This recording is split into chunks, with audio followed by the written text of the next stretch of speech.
Because I feel like my comrade Alex covered what needs to be said very well, I'm just going to add a couple of things. First of all, I'm a historian of the Palestinian cause, but more importantly, I've been involved in supporting the Palestinian cause and part of that movement for a long time. And I spoke at an event similar to this on December 15th, 2023. By then, the Israeli campaign in Gaza had been going on for a couple of months, and even then, we thought the situation was unbearable because Gaza is 139 square miles, a population of 2 million. These are refugees who are displaced peasants from historic Palestine who had been ethnically cleansed from that territory. And at that time in December, 17,000 had been killed in 2 months. Now we're at a point, I just want to underscore just how genocidal this campaign is.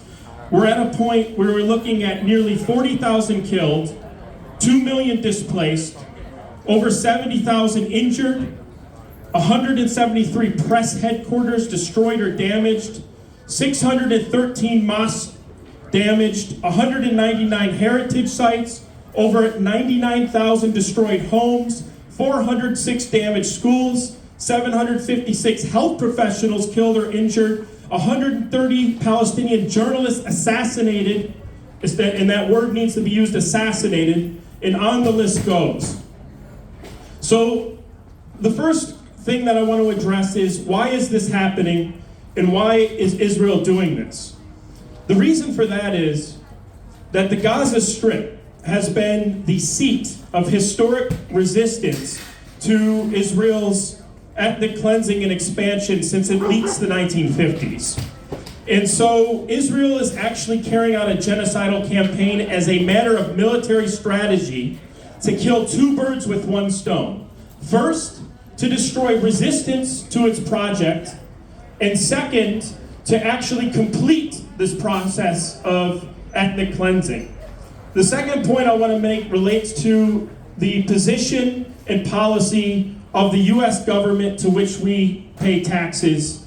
And with our money, these bombs are being furnished. Every bomb drop is furnished by U.S. tax dollars. Very recently, on February 20th, there was at the United Nations a resolution for a ceasefire in Gaza. For the third time, the U.S. representative vetoed that resolution. What does this show us? It shows us that the U.S. policy is not mere complicity, but is in fact a design of the U.S. administration. Because the U.S. pays Israel to destroy regional resistance and movements for independence and sovereignty, which get in the way of access to oil and trade routes, it is actually designing with Israel this policy of genocide. So what kind of position does this put us in? Well, first of all, a word about the Democratic Party. To oppose Israel's genocide is to be anti-fascist.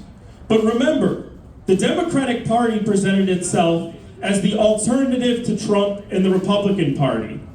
But the point of the trouble of fascism historically is that it tends towards genocide, not the other way around. So what is the point of an anti-fascism that makes excuses for or is content to coexist with genocide?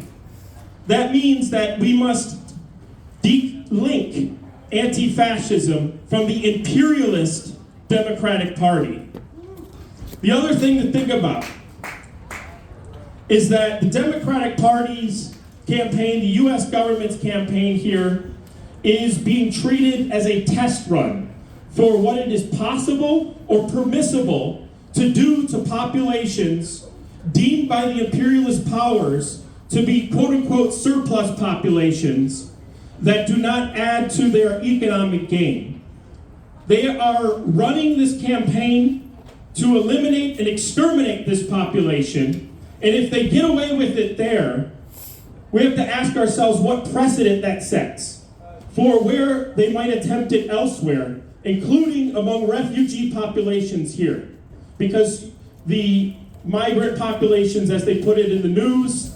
These are refugees from U.S. campaigns and wars in Central America especially. So what happens there is very relevant to what happens here, and that is what I think is worth thinking about. All power to the Palestinian people. Get organized, please. Please.